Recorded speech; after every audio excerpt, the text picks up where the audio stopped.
हनुमान जी महाराज की जय हो। बोलो वृंदावन बाके बिहारी लाल की जय हो। जय जय श्री राधे श्याम। साधु जी सीताराम। सभी बोला करो, जैसे हम साधु जी कहें तो आप बोलो सीताराम। साधु जी प्रेम से बोलो राधे श्याम। हमारी भक्ति हनुमान जी के पद चिन्हों को अपना करके होनी चाहिए, जिन्होंने अपने प्रभु श्री राम के लिए अपने प्राणों की भी न्यौछावर लगा दी थी, अपने प्राणों पर खेल गए थे। ऐसी हमारी भक्ति होनी चाहिए। सूत जी के वचन सुनकर के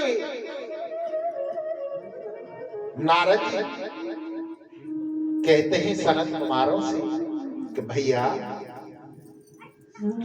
आपने कहा कि पापी व्यक्ति भी टल जाता है, तो सनत कुमारों ने कहा कि हे नारद, पापी व्यक्ति की नहीं, भागवत में यहां तक लिखा हुआ है अगर व्यक्ति जीवन पर्यंत पाप कर्म करता रहे और उसकी मृत्यु हो जाए और वो महाप्रेत बन जाए, प्रेत योनि में चला जाए, अगर उसके नाम से भी भागवत करा दी जाए और संकल्प करके भागवत का संपूर्ण फल उस प्रेत को दे दिया जाए तो प्रेत की भी मुक्ति हो जाती है। इतने में नारद जी हाथ जोड़ करके कहने लगे कि भैया ये आप क्या कह रहे हो? जिस व्यक्ति ने जीवन भर पाप कर्म किए हैं और मरने के बाद प्रेत बनने जाए और उसके नाम से भागवत करा दी जाए तो उसकी भी मुक्ति हो जाती है। बोले हाँ, मैं एक प्रसंग तुम्हें यहां सुनाता हूं, सुनो।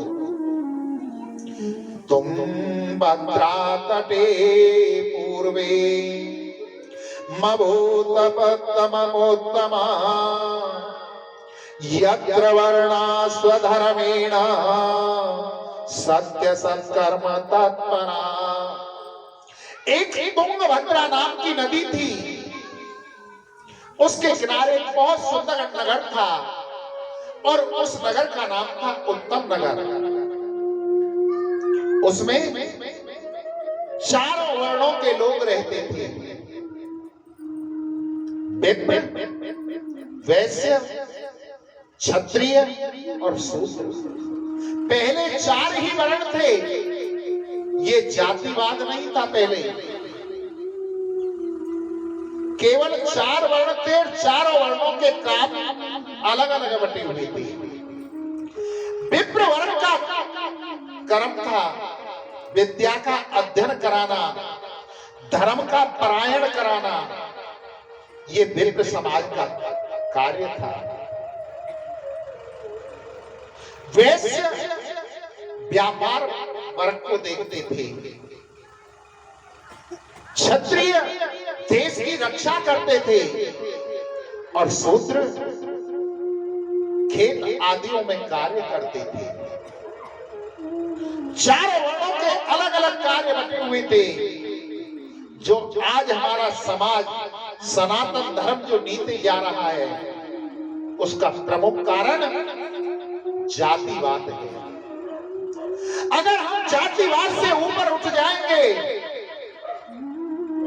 जो दूसरे धर्म वाले हमारे धर्म को हानि पहुंचा रहे हैं ना, किसी की ताकत नहीं है जो हम जातिवाद से हट करके एक हो जाए, सनातनी हो जाए। जातिवाद में जब से हमारा देश बढ़ रहा है तब से हमारे धर्म का विभाजन होने लगा है। चार वर्ण के चारों वर्णों के लोग अपने अपने धर्म का पालन करते थे। उसी नगरी के अंदर एक आत्मदेव नाम के पंडित जी रहते थे, बड़े विद्वान थे, शास्त्रों का ज्ञान था, ज्योतिष का बहुत बड़ा ज्ञान था। कभी किसी से मांगते नहीं थे, जो जिसने दे दिया उसी में संतुष्ट थे। अपार ज्ञान था, धन दौलत किसी की कमी नहीं थी उनके घर पर, परंतु उनके यहां पर कोई संतान नहीं थी। यथा नाम तथा गुण, जैसा उनका नाम था आत्मदेव ऐसे ही उनमें गुण थे। बड़े संतोषी सुशील विद्वान ब्राह्मण थे, परंतु इसके विपरीत उनकी पत्नी थी। पत्नी का नाम था धुंधली देवी। यथा नाम तथा गुण, जैसा उसका नाम था ऐसे ही उसमें गण थे। कोई भी अच्छी आदत उसके अंदर नहीं थी।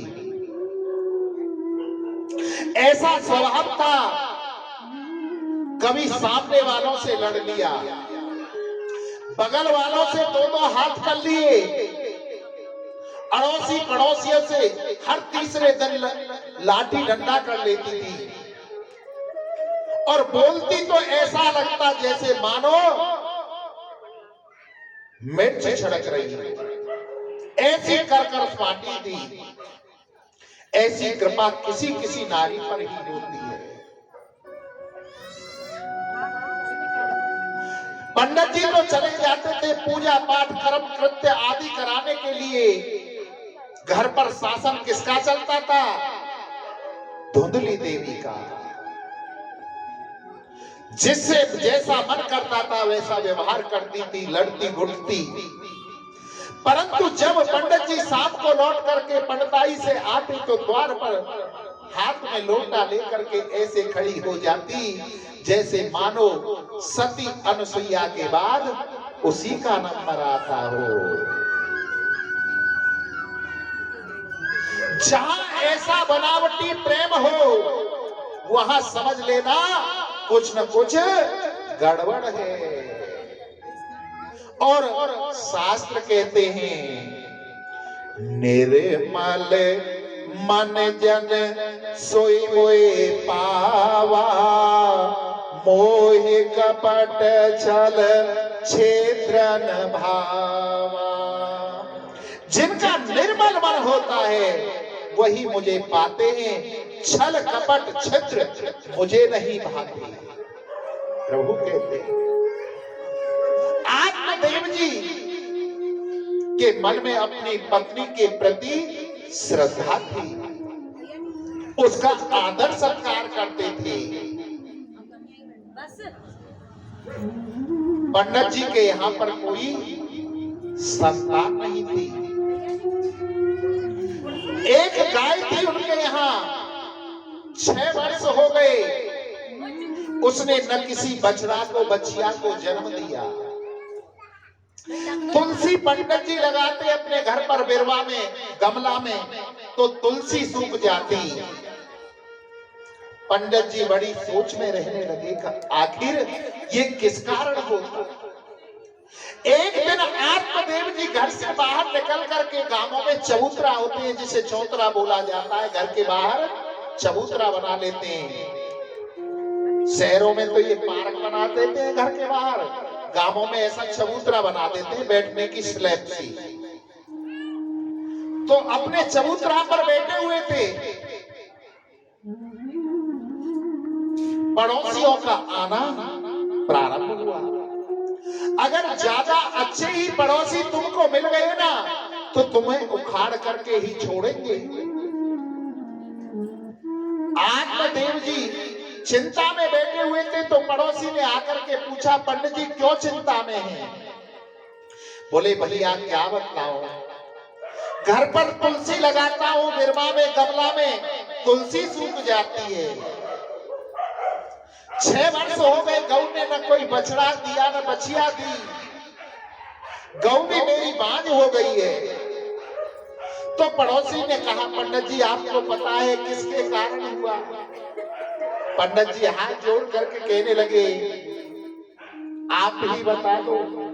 बोले, आपके कोई संतान नहीं है ना, आपके कोई पुत्र नहीं है ना, इसलिए आपकी दी हुई वस्तु को न तो आपके पितृ देवता ग्रहण करते हैं और ना ही देवता ग्रहण करते हैं।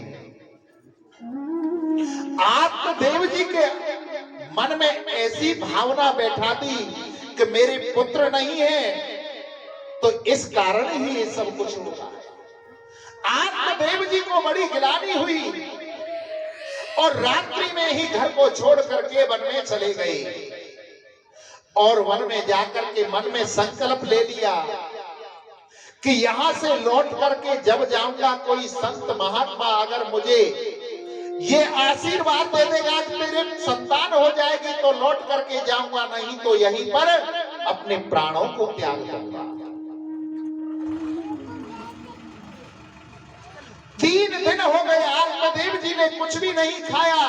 निर्जन वन में बैठे हुए एक वृक्ष के नीचे, वहां से कोई संत जा रहे थे। संत हृदय नवनीत समाना, संत का हृदय तो बड़ा कोमल नवनीत होता है। उन्होंने देखा कि वृक्ष के नीचे कोई ब्राह्मण बैठा हुआ है। आत्मदेव जी के पास जाकर के पूछा, कथम रोदसी विप्र काते चिंता वलीयसी वद सततवरम मय्ये स्वस्य दुखस्य कारणम। कि हे ब्राह्मण देवता, आप क्यों रो रहे हो? कथम रोदसी विप्र काते चिंता वलीयसी, तुम्हें ऐसी कौन सी चिंता है?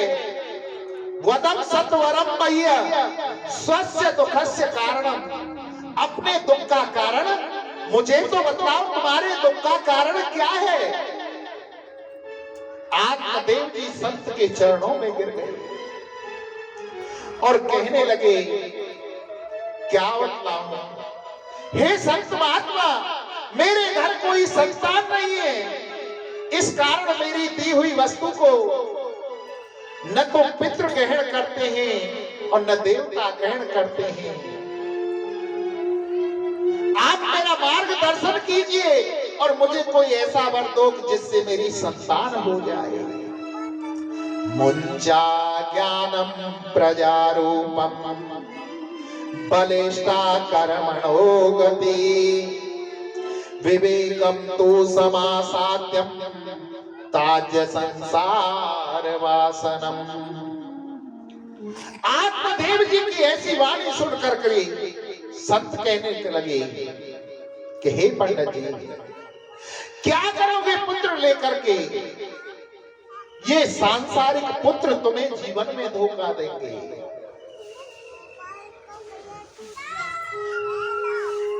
परमात्मा के साथ में संबंध जोड़िए। जैसा आप परमात्मा के साथ में संबंध जोड़ लोगे, परमात्मा उस संबंध को निभाएगा।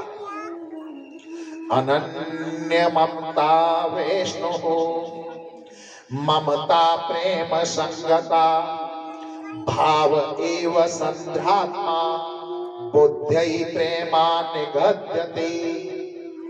जैसी ममता हम संसार से करते हैं, अगर ऐसी ममता हमारी गोविंद के प्रति, परमात्मा के प्रति हो जाए तो हमारा कल्याण हो जाएगा। हम संसार की वासना करते हैं। हे ब्राह्मण देव, इस संसारिक वासना को छोड़ करके अपने मन को परमात्मा के चरणों में लगाओ। परमात्मा से आप जैसा संबंध बना लोगे, पिता का पुत्र का, परमात्मा उसी संबंध को आपके साथ में निभा देगा। और हमारा ये जीवन आखिर है क्या? ये तो आना जाना है। कभी इस शरीर में आ रहा है, कभी उस शरीर में जा रहा है। जीवन क्या है हमारा? जीवन तो भैया हमारा एक रेल के समान है। रेल जैसे आती जाती रहती है ना, जीवन तो भैया एक रेल है।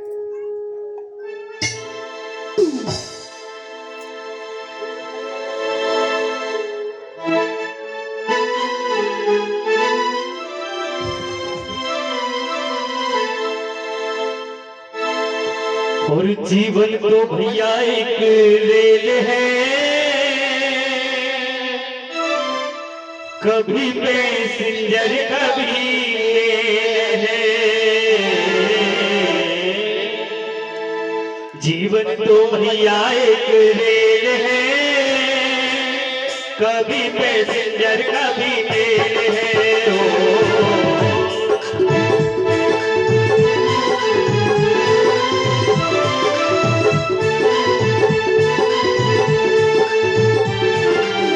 जीवन तो भैया एक रेल है, कभी पैसेंजर कभी मेल है। जीवन तो भैया एक रेल है, कभी पैसेंजर कभी मेल है।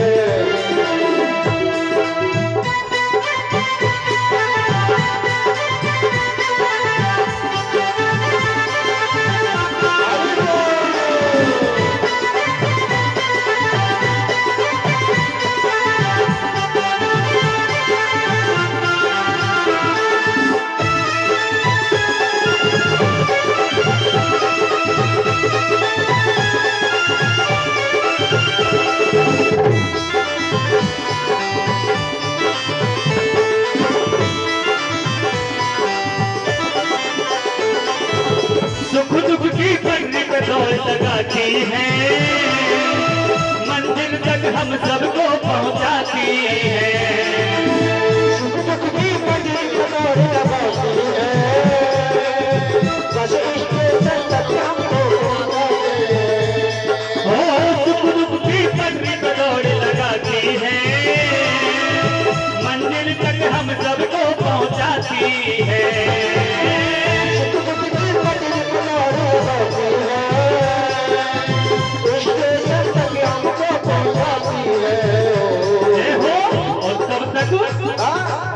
सांसों का जब तक इसमें तेल है, सांसों का जब तक इसमें तेल है, कभी पैसेंजर कभी मेल है। जीवन तो भैया एक रेल है, कभी पैसेंजर कभी मेल है।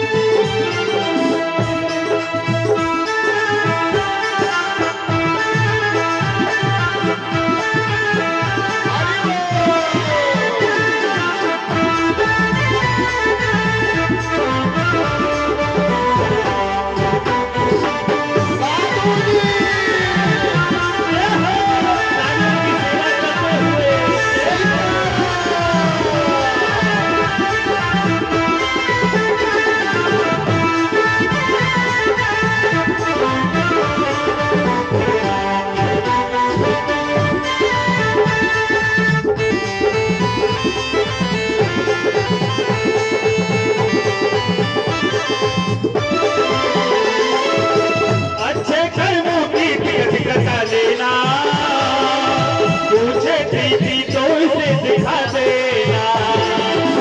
अच्छे कर्मों की टिकट कटा लेना, पूछे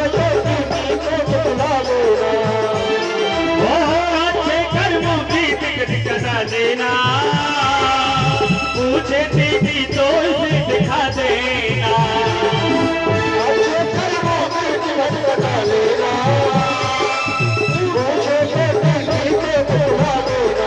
और क्या बिना टिकट के सीधी जेल है, बिना टिकट के सीधी जेल है, कभी पैसेंजर कभी मेल है। जीवन तो भैया एक रेल है, कभी पैसेंजर कभी मेल है। जीवन तो भैया एक रेल है, कभी पैसेंजर कभी मेल है। हो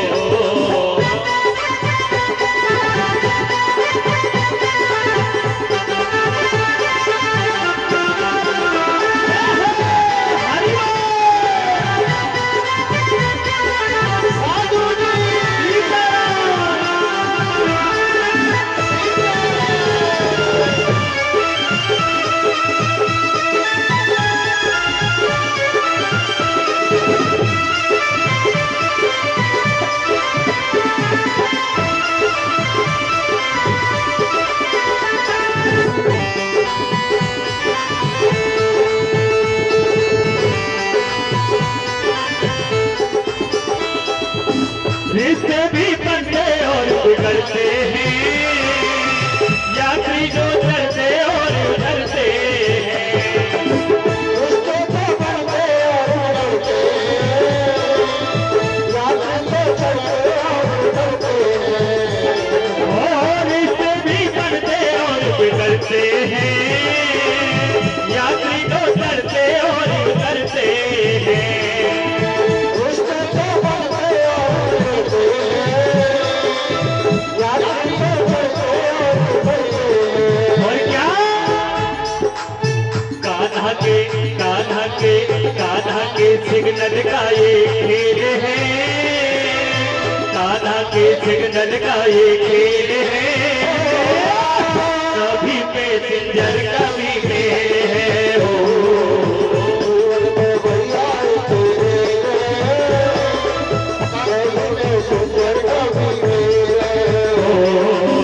जीवन तो भैया एक रेल है, कभी पैसेंजर कभी मेल है। जीवन को भैया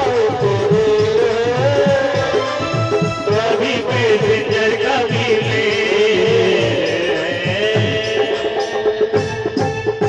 बोलो वृंदावन माँ के बिहारी लाल की जय। जय जय श्री राधे श्याम। साधु जी सीताराम। सीताराम, प्रेम से बोलो राधे श्याम। राधे श्याम। हमारा जीवन क्या है? एक रेल के समान है, इसमें अच्छाई की टिकट कटा लो।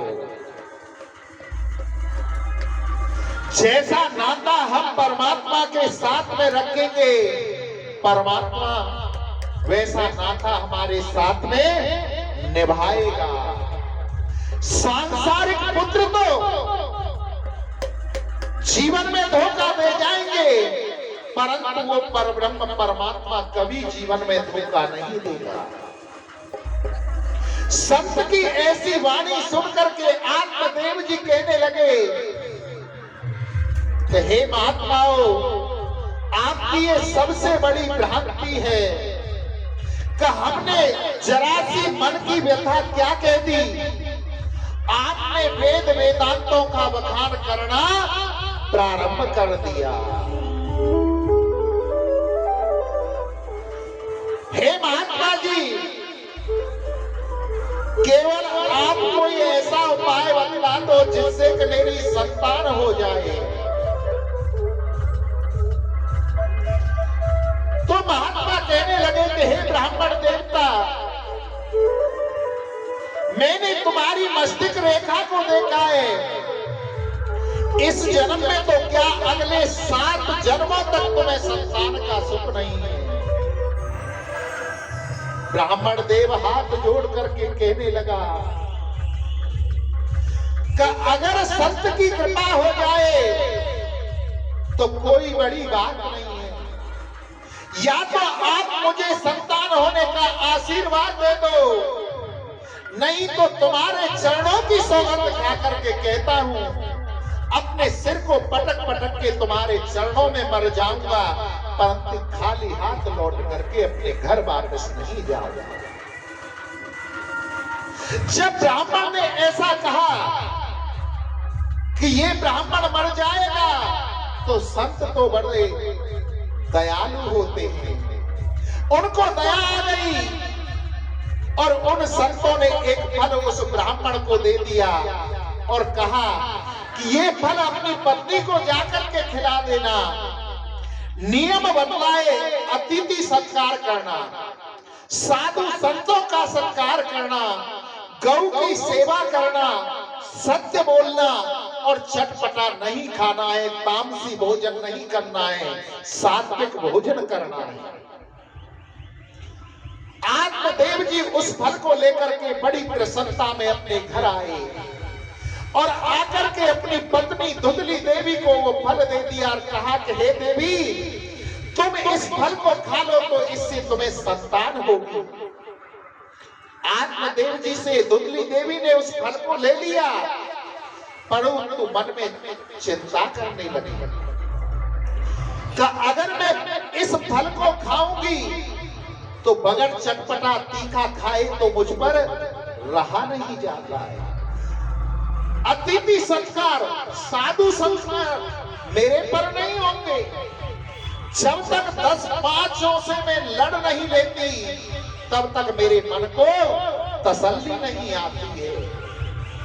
इसी चिंता में बैठी हुई थी तो उस समय उसकी बहन वहां पर आ जाती है। बहन ने पूछा, धुंधली देवी तुम क्यों चिंता कर रही हो? सारी बात बतलाई। धुंधली देवी से उसकी बहन कहने लगी, बहन चिंता मत कर, मेरे 9 संतान पहले है, 10वीं मेरे पेट में है। एक काम करना, मेरा पति धन का लोभी है, जब मेरी ये संतान हो जाएगी मैं तुम्हें दे दूंगी संतान को और उसके बदले में आप धन मेरे पति को दे देना और गुप्त रूप से आप घर में रहिए। बोले बहन बात तो तू सही कह रही है। बोले इस फल का क्या करूं? बोले इस फल से अगर संतान ही होती है तो एक काम कर, इसको चेक करने के लिए जो तुम्हारे घर में 6 वर्ष से बांझ गऊ पड़ी है ना, गऊ को खिला दे। धुंधली देवी ने उस फल को गऊ को खिला दिया। धीरे धीरे समय व्यतीत हुआ। 9 मास बाद उसकी बहन के यहाँ पर एक लड़के ने जन्म लिया। उस बहन ने गुप्त रूप से रात्रि में उस बालक को धुंधली देवी के पास पहुंचा दिया। धुंधली देवी ने उस बालक को ले लिया और उसके पति को, अपनी बहन के पति को बहुत सारा धन दे दिया और वो धन लेकर के वहां से चला गया। आत्मदेव जी पर सूचना पहुंचवाई कि महाराज मेरे यहाँ पर पुत्र का जन्म हुआ है। आत्मदेव आज बड़ा प्रसन्न हुआ कि मैं धनवान हो गया, पुत्रवान हो गया। आज मेरे ऊपर संत की कृपा हो गई, ठाकुर की कृपा हो गई, भगवान की कृपा हो गई कि मेरे घर पर संतान हो गई। इतना ही नहीं, जो गौ थी जिसको फल खिलाया था, औरत तो औरत, गौ ने भी आदमी को, लड़का को जन्म दिया और लड़का का जन्म हुआ। आत्मदेव जी को जब पता चला कि गौ ने भी लड़के को जन्म दिया है, अब तो प्रसन्नता की कोई सीमा नहीं रही। और उस गौ के बच्चे को देखने के लिए गई तो उसका संपूर्ण शरीर मनुष्य का था, केवल उसके जो कान थे वो गौ के जैसे थे। आत्मदेव जी ने उसी समय उस बालक का नाम गोकर्ण रख दिया। किसके कारण? गौ जैसे कान होने के कारण उसका नाम गोकर्ण रख दिया। और मन में सोचने लगे कि मेरा नाम आत्मदेव है तो मैं अपनी संतान का नाम परमात्मा देव रखूंगा। अपनी पत्नी धुंधली के पास में गया और जाकर के कहने लगा कि हे देवी देखो मेरा नाम आत्मदेव है, अपने पुत्र का नाम मैं परमात्मा देव रखूंगा। धुंधली कहने लगी, ओह चोखो, 9 महीना तकलीफ हमने सही और नाम रखोगे अपने नाम के ऊपर? बिल्कुल भी नहीं चलेगा। बोले तो फिर कैसे चलेगा? जब दुख हमने सहन कियो तो नाम भी हमारे आधार पर होगा। पंडित जी ने कहा ठीक है तुम ही रख लो, औरत के आगे तो सब झुक जाते हैं। बोले मेरा नाम धुंधली देवी है, मेरे पुत्र का नाम धुंधकारी होगा। बोले ठीक है देवी, जैसा तुम्हें अच्छा लगे वैसा रख लीजिए। तो अपने पुत्र का नाम धुंधकारी रख दिया। समय व्यतीत हुआ, दोनों बालक धीरे धीरे बढ़ने लगे। 5 वर्ष के हो कियत कालेन ततो जातो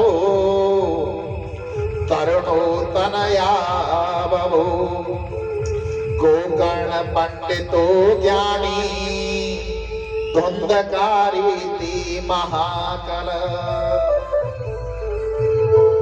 समय व्यतीत होने पर दोनों बालक जवान हुए। गोकर्ण को बहुत बड़ा ज्ञानी विद्वान ब्राह्मण बना और धुंधकारी महाकल दुष्ट बना। जब केवल 5 वर्ष का था, खेलने जाता, छोटे छोटे बच्चों को चोट देता, थप्पड़ मारता, उन्हें रुलाता, तो उसमें उसे आनंद आता। फिर कंचा खेलना सीख गया। जब बालक कंचा खेलना सीखे तो समझो बिगड़ने की पहली सीढ़ी पर चल रहा है। वहां माँ बाप का दायित्व बन जाता है अपनी संतान को सुंदर शिक्षा देने की। और जिसकी इकलौती संतान होना, वहां माँ बाप की और ज्यादा जिम्मेदारी बन जाती है। परंतु आत्मदेव जी से यहीं पर गलती हो गई।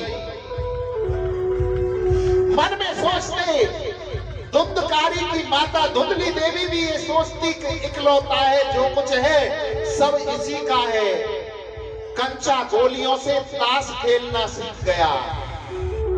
ताश से जुआ खेलने लगा, पैसा लगाने लगा, पैसा हार जाता है। माँ से पैसा मांगता है, माँ सा हर्ष आकर के उसे पैसा दे देती है और कहती है सब कुछ बेटा तेरा ही तो है, ले जा। जब जुए में ज्यादा हारने लगा, नौबत जातक का आ गई, तो घर में जितने भी पैसा धेला, सोना चांदी था, सबको जुए में हार गया। माँ बाप से कहने लगा कि मुझे पैसा दो, पैसा दो। बोले बेटा जो कुछ था सब कुछ तूने हार दिया। चोरी करने लगा, डकैती डालने लगा, मदिरा पान करने लगा, मांस का भक्षण करने लगा, माथे पर काली पट्टी बांध ली, नंगी तलवार लेकर के रात को 2-2 बजे सड़कों पर घूमता है चोरी डकैती डालने के लिए। आत्मदेव जी ने एक दिन अपने घर में देखा कि किसी कोने में तो मदिरा पड़ी हुई है, बोतल पड़ी हुई है, किसी कोने में मांस का टुकड़ा पड़ा हुआ है, किसी कोने में हड्डी पड़ी हुई है। आत्मदेव जी ये देख करके मन में बड़ी गिलानी हुई और सोचने लगे कि इस दुष्ट ने मेरे मंदिर जैसे घर को नरक का अड्डा बना दिया। मैं करूं तो करूं क्या, कहां जाऊं, ये मन में सोच रहे थे कि उसी समय वहां पर गोकर्ण जी आ जाते हैं। गोकर्ण जी प्रेम से, निष्ठा से आत्मदेव जी को पिताजी कहते थे। आज पिताजी की ऐसी दशा देख करके आत्मदेव जी की गोकर्ण ने पूछा, पिताजी क्या बात है, आप इतने दुखी क्यों हो? आत्मदेव जी गोकर्ण के पैरों में लंबे लेट जाते और कहने लगे कि बेटा क्या बतलाऊं, मेरे मंदिर जैसे घर को इस धुंधकारी ने नरक का अड्डा बना दिया है। देखो कहीं मदिरा की बोतल पड़ी है, कहीं मांस के टुकड़े पड़े हुए, कहीं हड्डी पड़ी हुई है, मैं करूं तो करूं क्या? गोकर्ण जी ने कहा, हे पिताजी, देह स्थिर मास रुधिर भिमतम तजम तमा, जाया सुता दिशु सदा ममता विमुंचत, पश्यन् संजगद तम क्षण भंग निष्ठ, वैराग्य राग्य रस भव भक्ति निष्ठ। कि हे पिताजी, सबसे पहले तो देह का जो अभिमान है ना, इसको त्यागिए मेरा। सबसे पहले देह के अभिमान को त्यागो, कोई किसी का नहीं है। अगर आप सोचते हो कि ये शरीर मेरा है तो ये शरीर मर जाता है। आप सोचते हो कि ये आंख मेरी है तो आंख अंधी हो जाती है। आप सोचते हो कि हाथ मेरे हैं तो हाथ टूट जाता है। आप सोचते हो कि पैर मेरे हैं तो पैर लगड़े हो जाते हैं, पैर भी टूट जाता है। और सोचते हो कि ये शरीर मेरा है। सोने के बाद इस शरीर को यूं नहीं पता रहता कि ये कहां पड़ा है। अगर ऊपर से इसके ऊपर छत छज्जा कुछ भी गिर जाए कुछ नहीं पता रहता। आप सोचो कि पुत्र माता पिता मेरे हैं तो पुत्र आने से पहले चिट्ठी क्यों नहीं लिखता कि पिताजी मैं बेटा आ रहा हूं तो बेटी।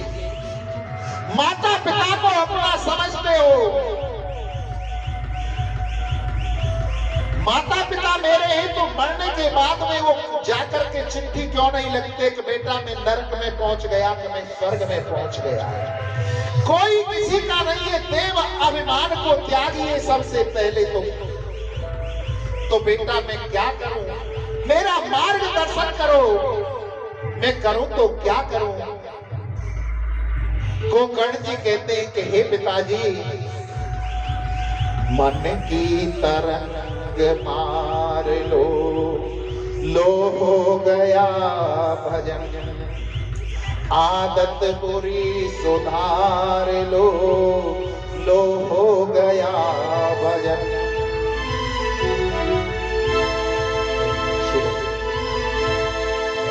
और मन की तरंग मार ले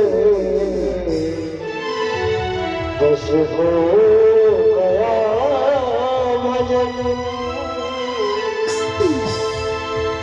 आदत बुरी सुधार लो बस हो गया भजन। मन की तरंग मार लो बस हो गया मन की तरंग मार लो बस हो गया भजन।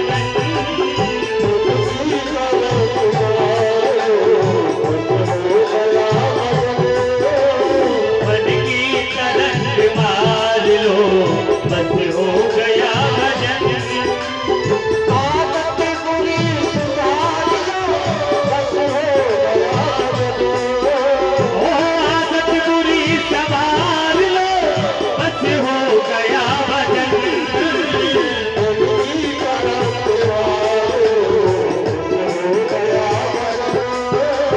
मन की तरंग मार लो बस हो गया भजन।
इतना ही तुम विचार लो बस हो गया भजन।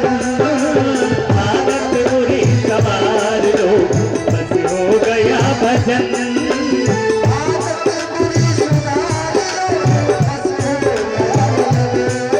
ओ इच्छाएं मन की मार लो बस हो गया भजन।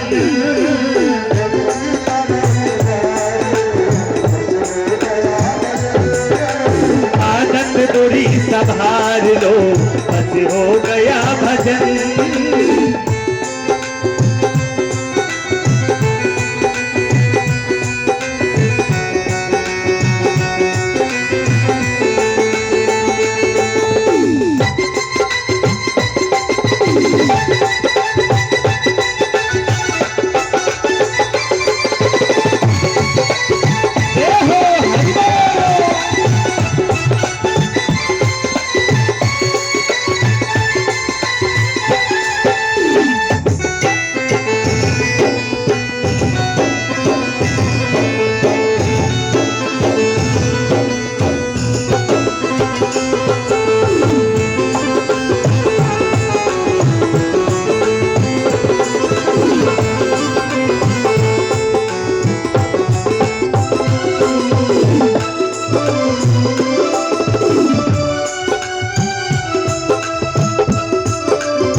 तुम्हें बुरा कहे तुम सुन करो क्षमा।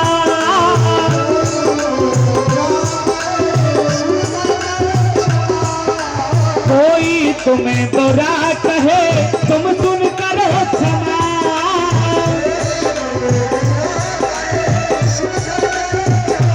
और पानी पानी के सुर संभाल लो, बस हो गया भजन।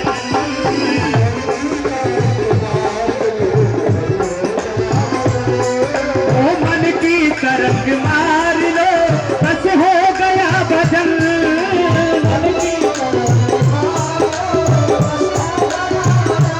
और आदत आदत आदत बुरी सवार लो, बस हो गया भजन।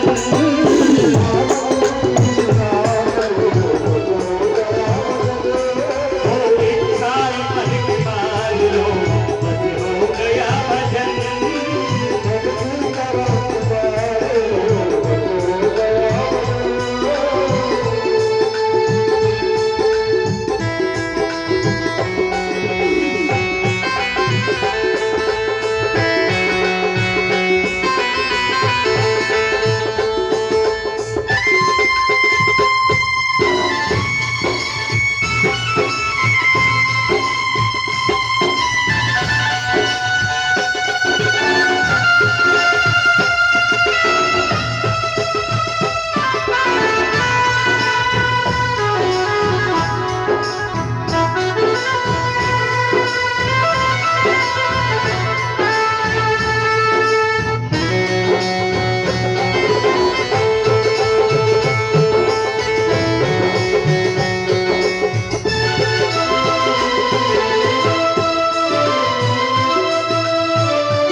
सभी के साथ है, पड़ जाए तो करो।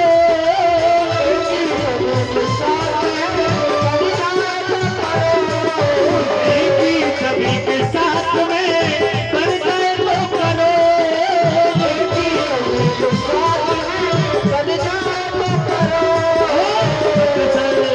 मत सरबती का हार लो, मत सरबती का हार लो, बस हो गया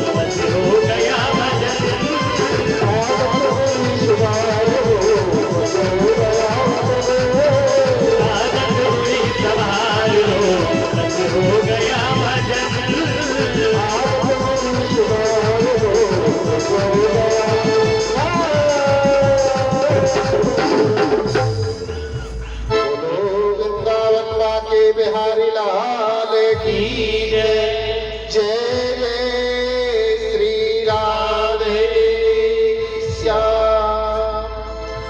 साधु जी सीताराम सीताराम, प्रेम से बोलो राधे श्याम राधे श्याम। गोकर्ण जी कहते हैं कि हे पिताजी, अपनी जो मन की तरंगें है ना, उनको मार लो, बस उसी में परमात्मा का भजन हो जाएगा। देह अभिमान को त्याग दीजिए, मेरा इसको छोड़ दीजिए, आपका कल्याण हो जाएगा। आत्मदेव जी ने जब गोकर्ण जी की ऐसी वाणी सुनी तो उनके हृदय से आवाज निकल करके आई, चल रे हंसा अमर लोक को, या कोई नहीं तेरा है जग वालों का हुआ अंधेरा, अपना हुआ सवेरा है। कि यहाँ कोई किसी का नहीं है, अब चलना चाहिए। आत्मदेव जी रात्रि को ही उठ करके अपने घर से चले जाते हैं और जंगल में जाकर के भागवत जी के 10वें स्कंद का उन्होंने पाठ किया और अपने प्राणों का अंत कर दिया। धुंधकारी को जब इस बात का पता चला तो धुंधकारी ने कहा, चलो अच्छा है इस बुढ़े से पीछा छूटा। रोज कहता था ये मत करो वो मत करो, रोज उपदेश देता था। इससे पिंड छूट गया, मर गया, चला गया, बढ़िया हुआ। अब घर पर कौन कौन रह गए?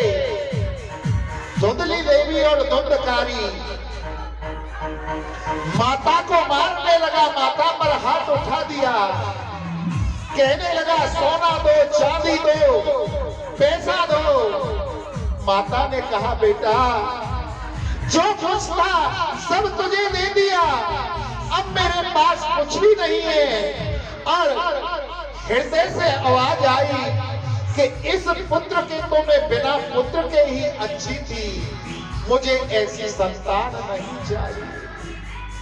आज जब माता को मारा तो धुंधकारी अपनी बेइज्जती समझ करके घर से निकल करके गई और कुआं में जा करके गिर जाती है और अपने प्राणों का अंत कर देती है।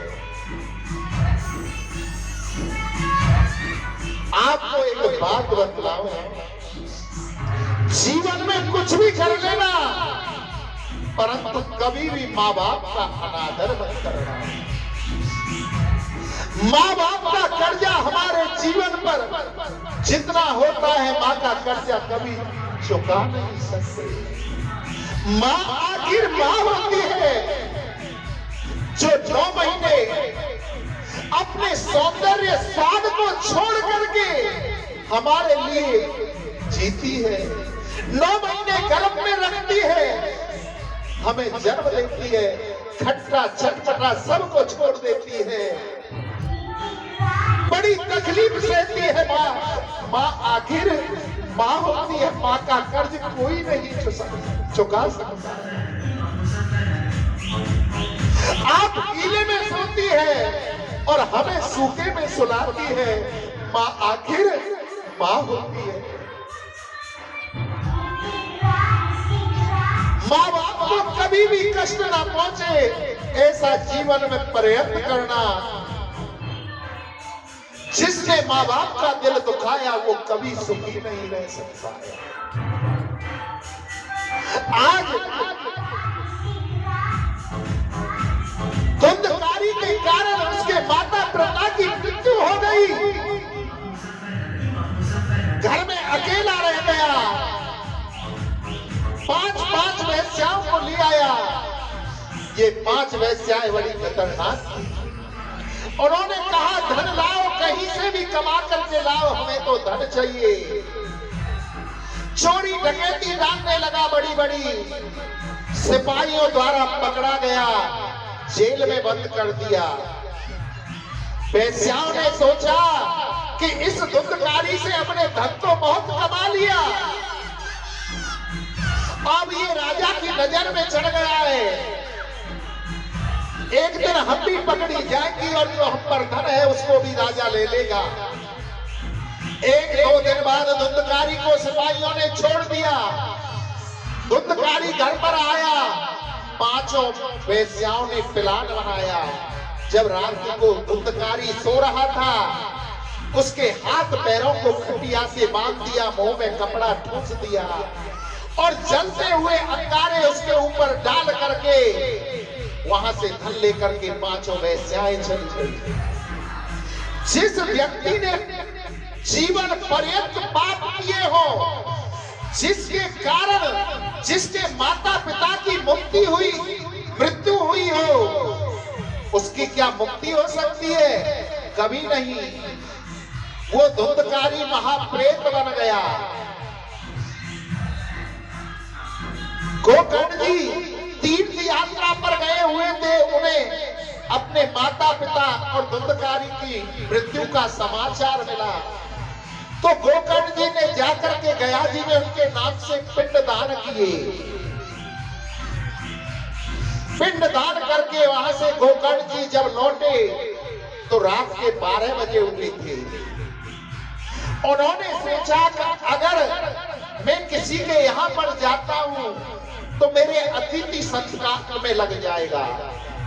और साधु संत किसका लक्षण है? जो कभी किसी को दुख नहीं देता उसी को तो साधु कहा गया है।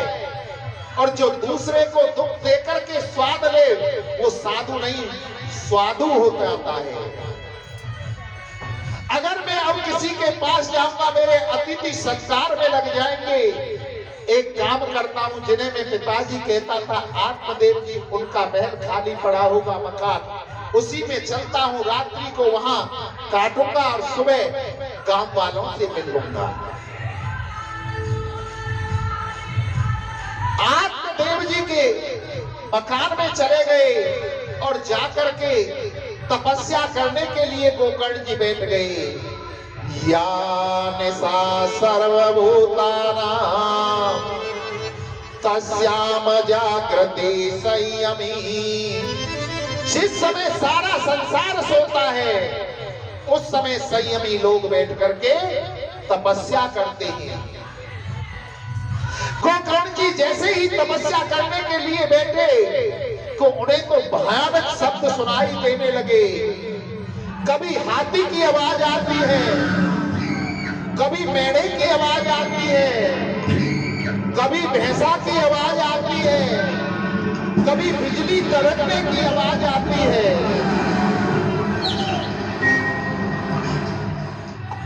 गोकर्ण जी कहने लगे, भैया कौन हो, क्यों हमें डरा रहे हो, हमारे सामने आओ। कोई नहीं आया।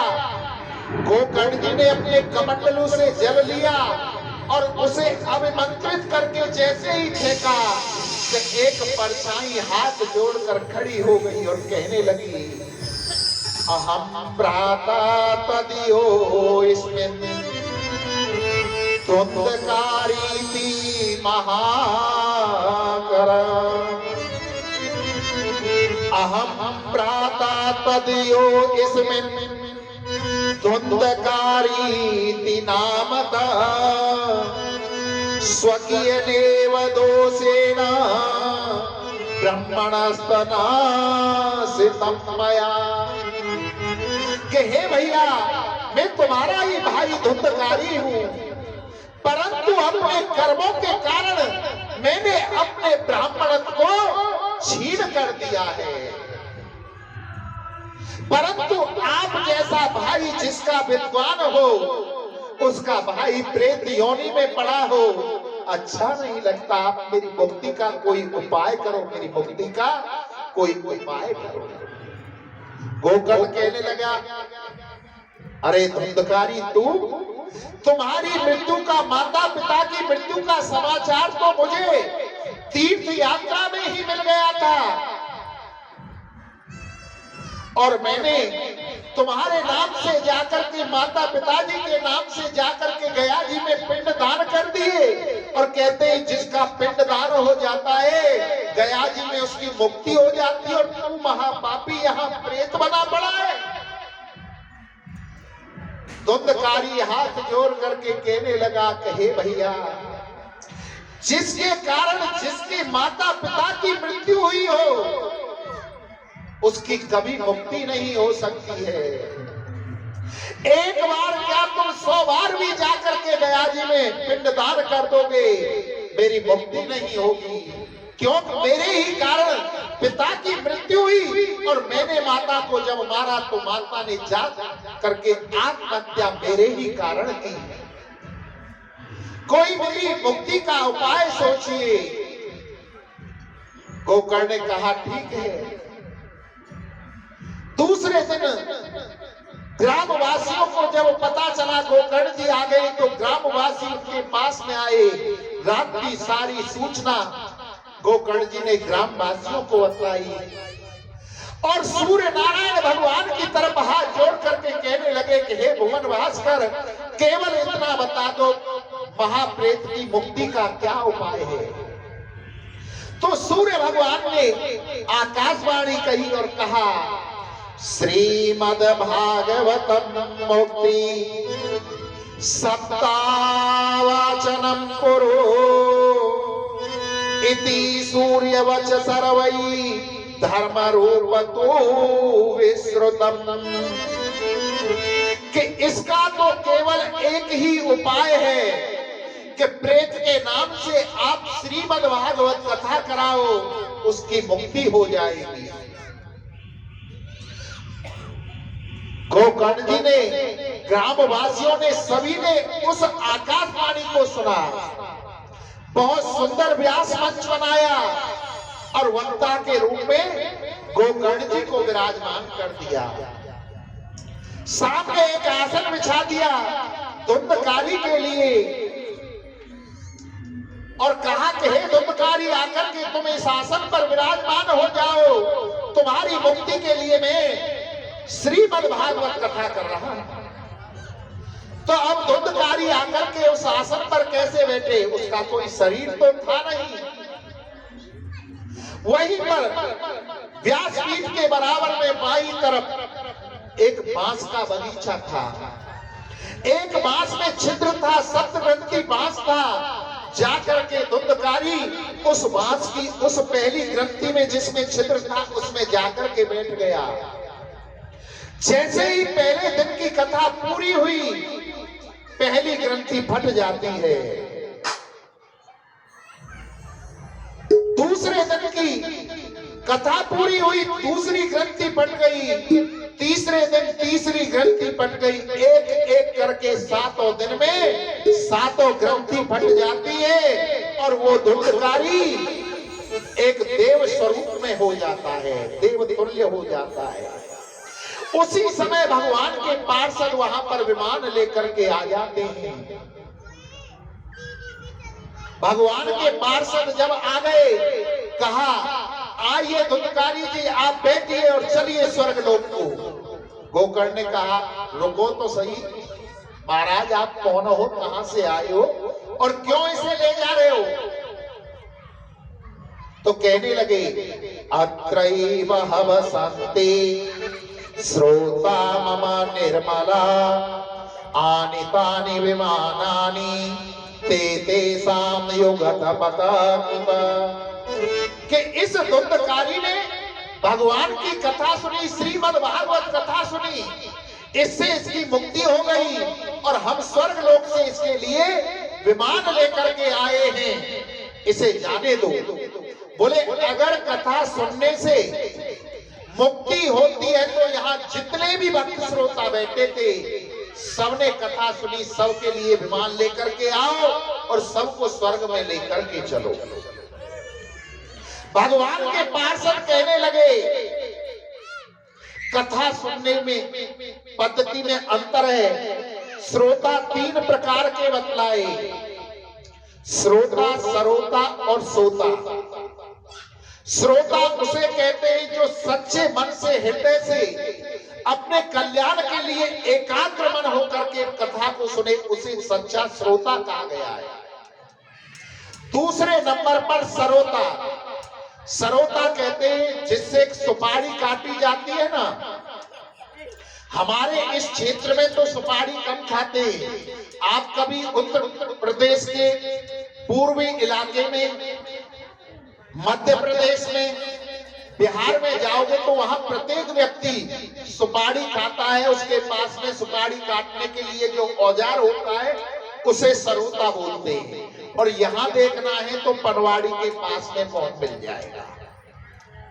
जो काटने का काम करे उसे सरोता कहा गया है। ऐसा ही व्यक्ति होता है। ऐसा व्यक्ति अगर गलती से कथा में आकर के बैठ जाए तो न तो आप कथा सुनेगा न पड़ोसी को सुनने देगा। कहेगा अभी व्यास जी तो ठीक है परंतु कोई चुटकुला नहीं सुनाया। चुटकुला भी चलो उसे सुना दिया, बोले थोड़ा सा व्यास पीठ के पीछे जो चक्र सो लग रहा हो ना वो टेढ़ो लग रहा हो। आप सुनेगा ना दूसरे को सुनने देगा, बात को बात बात पर काटता रहेगा। और तीसरे नंबर के सोता, जो ये तीसरे नंबर के जहां होते हैं ना वहां तो बड़ी शांति होती है। ये पहली बात तो पांडाल में आकर के ऐसी स्थान देखेंगे जहां कमर आराम से लग जाए। और सत्य बताऊं तुम्हें, जो आनंद कभी भी एसी में डल्लब के गद्दों पे सोने पर नहीं आता, जो आनंद 3 घंटा कथा में सोने में आता है। ऐसी नींद लगती है। और जैसे व्यास जी जयकारो बोले, बोलो बाल कृष्ण कन्हैया लाल की जय हो, तो उनकी नींद खुल जाए। अगर उनसे पूछ लिया जाए कथा कैसी, कहा सुनाए, तो कुछ भी नहीं बता पाएंगे। सच्चा श्रोता था धुंधकारी, जिसने अपने कल्याण के लिए इस कथा को सुना, उसके लिए विमान आया। और आज का प्राणी कलयुग का कैसा हो गया है, सोने की चोरी करें, करें सुई को दान, ऊपर चढ़ के देखत हैं आयो नहीं विमान। अगर चोरी करने की बात आए तो हीरा मोती सोना चांदी सवे चुरा लेंगे, और उनसे दान करने की कही जाए तो सुई की नोक के बराबर दान करेंगे। और फिर छत पे जाके देखेंगे हमारे लिए तो विमान तो ठाकुर जी ने भेजो ही ना। अरे आदि की लगे कहां से तेरे नहीं आवे। धुंधकारी को लेकर के जाते हैं और उधर श्री सूत जी संतों से कहते हैं ज्ञान वैराग का बुढ़ापा दूरा हो गया, भक्ति देवे की कष्ट की निवृत्ति हो गई। वो दोनों जवान होकर के बैठ गए। श्री सूत जी महाराज मुनियों को बतलाते हैं और इधर सनक सनंदन सनत कुमार नारद जी को बतला रहे हैं कि भागवत कराने के कुछ नियम हैं। सर्वप्रथम जब आपको भागवत करानी हो, किसी विद्वान ब्राह्मण से उसका मुहूर्त निकलवाए। पूस के महीने को छोड़ करके आप किसी भी महीने में भागवत करा सकते हो। भागवत जब कराओ, छौर्य कर्म नहीं करना चाहिए। छौर्य कर्म कहते हैं सेब बनवाना, दाढ़ी कटवाना, बाल बनवाना, नखून नहीं काटने चाहिए। एक आसन पर बैठ करके कथा को श्रवण करना चाहिए। परंतु घोटों में तकलीफ रहने के कारण नीचे नहीं बैठा जाता, तो इसको ठाकुर जी के ऊपर छोड़ दो। ठाकुर जी जैसे तू कथा को सुनाएगा हम वैसे सुनेंगे। तीसरा, पहले जब कथा होती थी तो कहा जाता था कि गौ का घी पी करके श्रोता और वक्ता कथा को सुनते थे।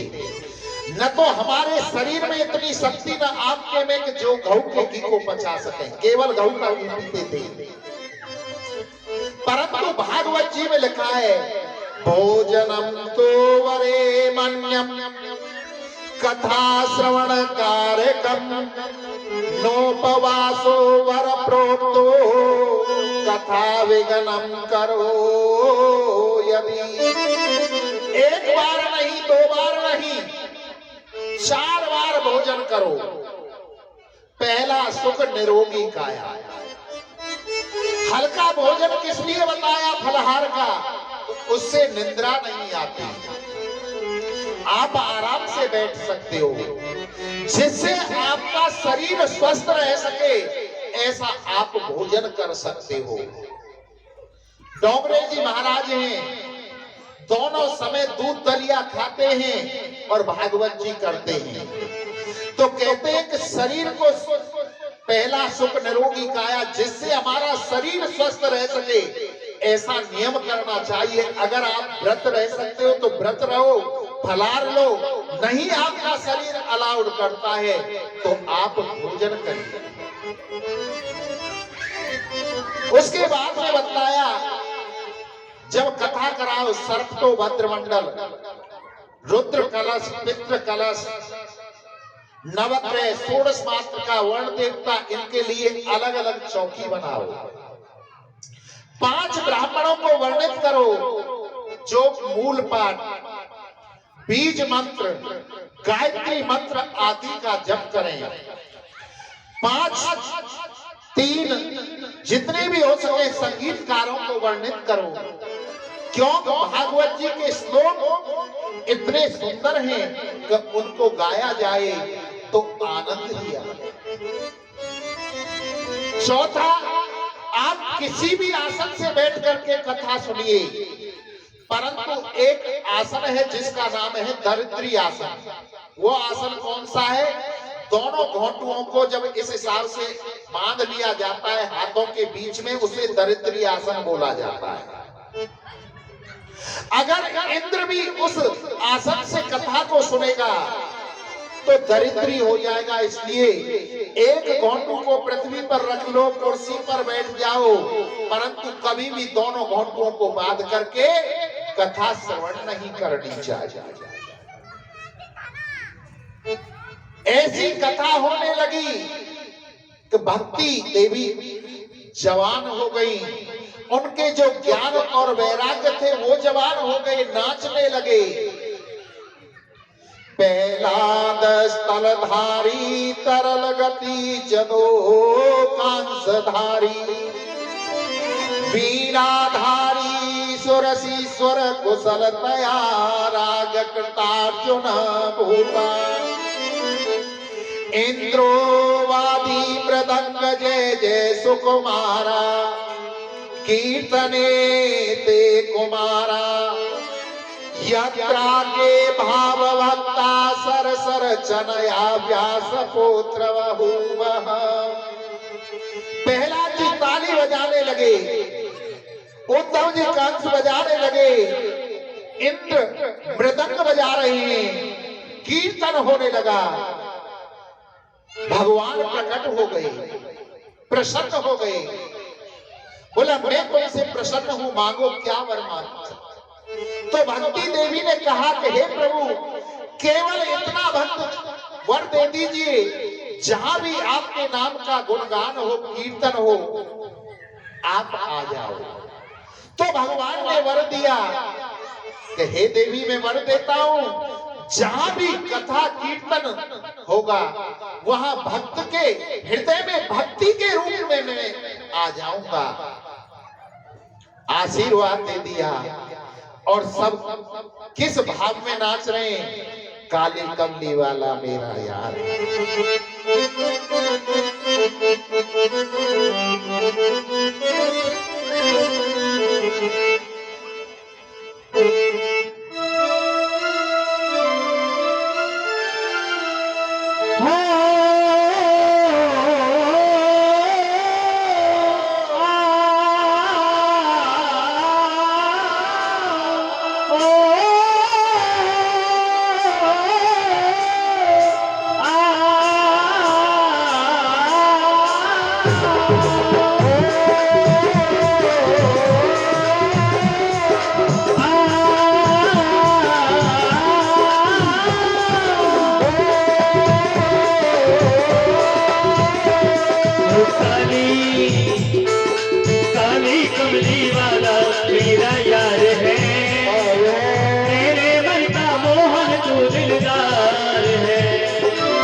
साधु जी सीताराम।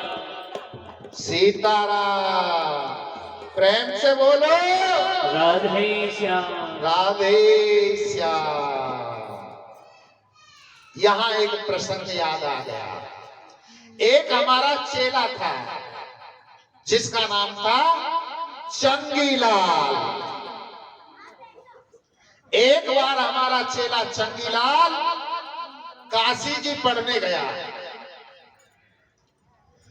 काशी जी में 5 वर्ष उसने विद्या अध्ययन की, कर्मकांड सीखा, ज्योतिष सीखी, भागवत लगा ली, भागवत जी पढ़ ली और वहां से सोचा कि चलो अपने नगर में चलते हैं और वहां चल करके भागवत किया करेंगे और आराम से प्रभु के नाम का गुणगान किया करेंगे।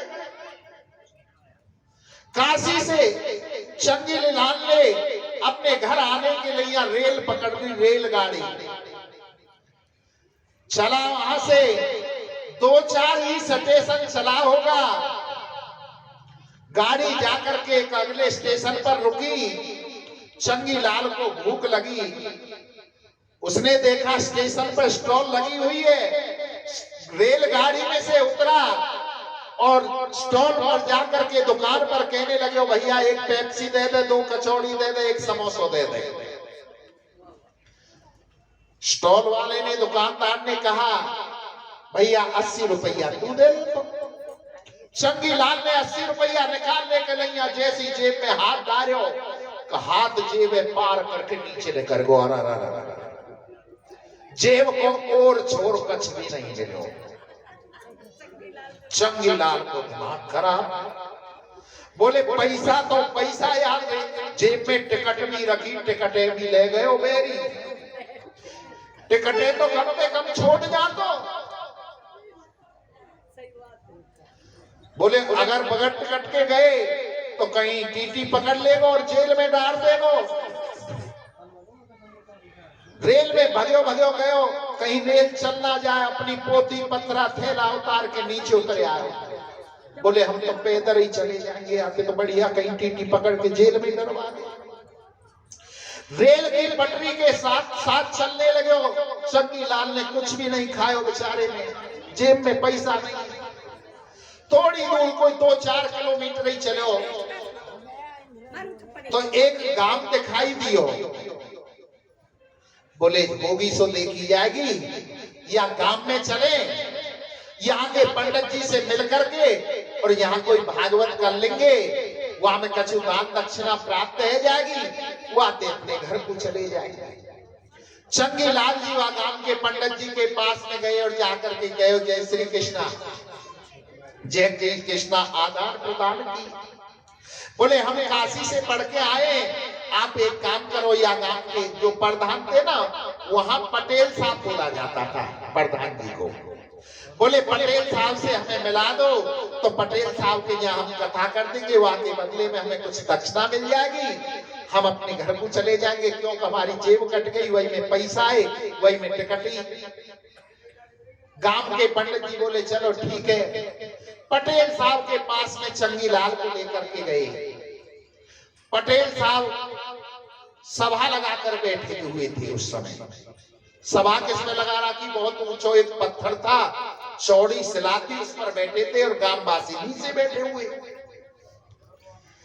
गांव के पंडित जी ने कहा, पटेल साहब देखो ये पंडित जी काशी से पढ़ के आए और ये भागवत करना चाहे, भागवत दिखा करवा लो इनसे। बोले हमें कोई भागवत नहीं करवानी, हमें कोई भागवत नहीं देखनी है।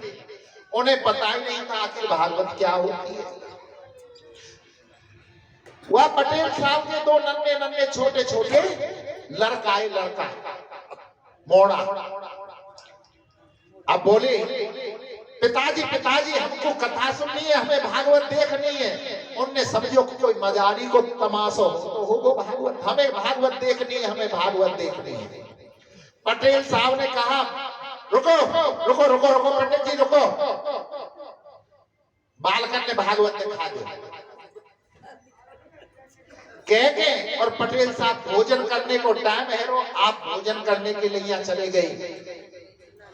चंगीलाल पंडित जी ने देखो ये तो राजा बड़ो ऐसा है, पटेल साहब तो उन्होंने क्या काम करो, जो उनकी सिलाती जा पर बैठे ऊंचो पहाड़ तो पत्थर सो तो वहां पे आसन लगायो, आगे भागवत जी विराजमान करी और मंगलाचरण प्रारंभ कर दियो। काम के बैठ के देख रहे कहा दिखावे वो, कहा दिखावे वो।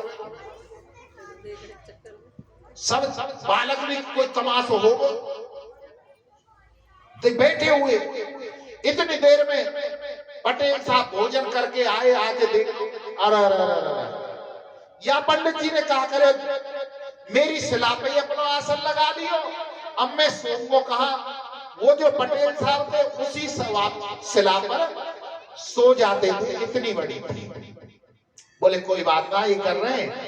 तो उनकी गोदी में अपना सिर रखो पटेल साहब ने और वही तकिया समझ के और सो गए। पंडित जी ने मंगलाचरण की और कीर्तन गायो तो उनकी कोहनी पटेल साहब की सिर में लगी टाट में। पटेल साहब की नींद खुल गई और पटेल साहब क्रोध आयो, अक करी न धक और पंडित जी में एक थप्पड़ दियो तड़ाम दे। पंडित जी भी क्रोध में आ गए। चंगीलाल बोले याने कहा करो। पंडित जी भी क्रोध में आ गए, उन्होंने भी अक करी न धक। वहां तो पटेल ने एक मारे और चंगीलाल ने दो मारे। अब तो गुत्थम गत्थार कथाई भी ऐसी, लड़ते लड़ते एक घेरे में जा पड़े, गड्ढे में। गांव के कहने लगे भागवत आ गई, भागवत आ गई भैया, भागवत आ गई, भागवत आ गई। अब तो सब देखने लगे। अब कभी तो पंडित जी पटेल के ऊपर और कभी पटेल पंडित जी के ऊपर दही दही दही कुआं में है रही है गड्ढे में। बालक रोने लगे, पटेल की घरवारी आ गई, बोले देवी मैया चल गई। अब तो पंडित जी ने पटेल साहब नीचे डाल दी और छाती पे बैठ गए और ठुकाई लगाने लग रहे बढ़िया वाली। अब तो पटेल साहब की पत्नी कहने लगे पंडित जी कैसे हुआ भागवत मैया बंद कर दो, रुपया भी सकते 1100 रैलियों। बोले बोले 1100 ना 2100 ले लियो, कारी भैंस परसों भी आई है, वो ये संग में ले लियो, पर कैसे हुआ बंद कर दो। और एक बार हो मारो दियो तो 5000 रुपए 5100 पहुंच गई। संगीलाल ने सोचो कहीं ज्यादा रह जाए, कहीं ये भी ना मिले। बोले ठीक है तो एक काम करो, जल्दी से नशेनी लगाओ। काम के भगे भगे गए और नशेनी लेके आए। सड़के पंडित जी ऊपर आए, पीछे थे पटेल साहब आए। गांव के बोले पटेल साहब आपकी बड़ी कृपा, आपने भागवत के दर्शन करा दिए। वो भी ऐसो राजनेता हो, हाथ जोड़ करके कहने लगे आप सभी की मेहरबानी थे और आप सभी के आशीर्वाद थे है गए। न कथा हुई न भागवत हुई, न कथा हुई न भागवत ने। पंडित जी चंगीलाल 5100 रुपया ने चुपचाप खसक गए वहां से। ये आज हमने भागवत जी का महत्व सुनाया। आज की कथा को यहीं पर विश्राम देते हैं। एक भजन होगा, रखियो लाज हमारी किशोरी राधा रानी। क्यों? किशोरी तो करुणा की बरसाने वाली। उसके बाद में आरती होगी, प्रसाद लेकर के जाना और कल से सही 1 बजे हमारे संगीतकार बैठ जाएंगे और 1:30 बजे तक हम आ जाएंगे। 1 बजे आप आ जाओ और खूब मंगल में कथाएं सुनाई जाएंगी और 6 बजे तक हम कथा पूरी कर देंगे, जिससे आपको कोई वो ना हो। अगर आप जल्दी आओगे तो हम जल्दी करेंगे, आप लेट आओगे तो हम भी कथा को लंबी खींचेंगे। साधु जी सीताराम, सीताराम में तो आरकस मत करो। साधु जी सीताराम, प्रेम से बोलो राधे श्याम, राधे श्याम।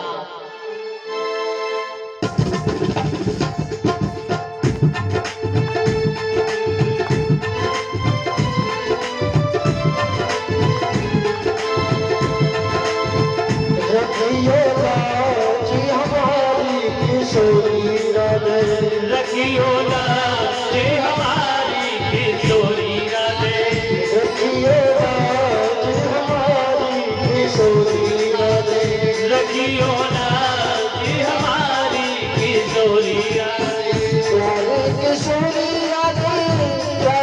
किशोरी राधे प्यारी किशोरी राधे मेरी किशोरी राधे प्यारी किशोरी राधे तेरी किशोरी राधे प्यारी किशोरी राधे मेरी किशोरी राधे रखियो राज हमारी किशोरी राधे रखियो नाच हमारी किशोरी राधे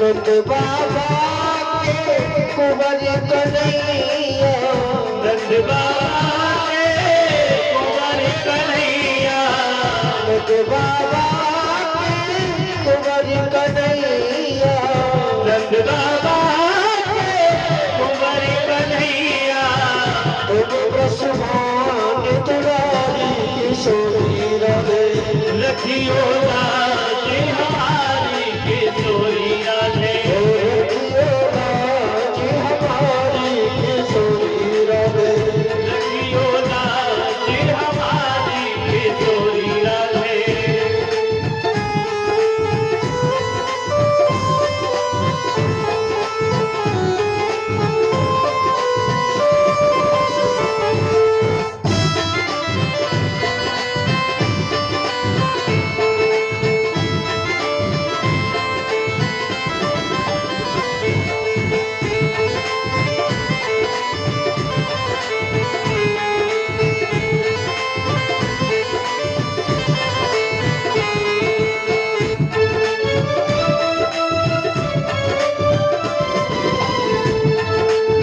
वृंदावन के बाके बिहारी वृंदावन के बाके बिहारी वृंदावन के बाके बिहारी वृंदावन के बाके बिहारी तुम बरसाने वाली किशोरी राधे रखियो नाच हमारी किशोरी राधे रखियो राज हमारी किशोरी राधे रखियो नाच हमारी किशोरी राधे प्यारी किशोरी राधे मेरी किशोरी राधे प्यारी किशोरी राधे मेरी किशोरी राधे रखियो राज हमारी किशोरी राधे रखियो नाच हमारी किशोरी राधे रखियो राज हमारी किशोरी राधे रखियो नाच हमारी किशोरी राधे कमल नयन रंग मेरी कमल नयन चरण में लीजे कमल नयन रंग मेरी कमल नयन चरण में लीजे केवल आश तिहारी किशोरी राधे रखियो नाच हमारी किशोरी राधे रखियो राज हमारी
झूलाधार